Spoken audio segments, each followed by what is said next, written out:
وعلیکم السلام ورحمۃ اللہ۔ یہ سوال محمد حسین کا ہے۔ حضور پیشاب کے چھینٹوں سے بچنا کیسا ہے، وضاحت فرمائیں۔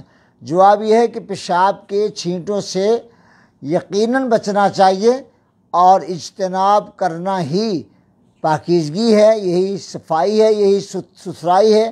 اللہ تعالی ہم سب کو پیشاب کے چھینٹوں سے بچنے کی توفیق عطا فرمائے۔ بلکہ بسا اوقات تو پیشاب کے چھینٹوں سے نہ بچنے سے عذاب قبر کی وعیدیں موجود ہیں۔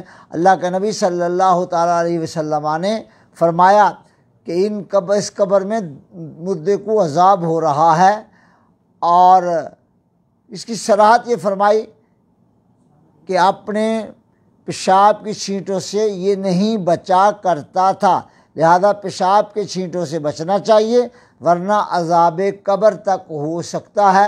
اللہ تعالی ہم سب کو عذاب قبر سے بچائے، اور ہمارے لیے اللہ دنیا و آخرت میں آسانیاں پیدا فرمائے، اور دین کی فہم عطا فرمائے، اور دین کی سمجھ بوجھ عطا فرمائے، اور دین کو سمجھ کر اچھی طرح سے مستحضر کر کے، اچھی طرح سے سمجھ کر پھر اس کو آگے امت تک پہنچانے کی توفیق اللہ تعالیٰ عطا فرمائے۔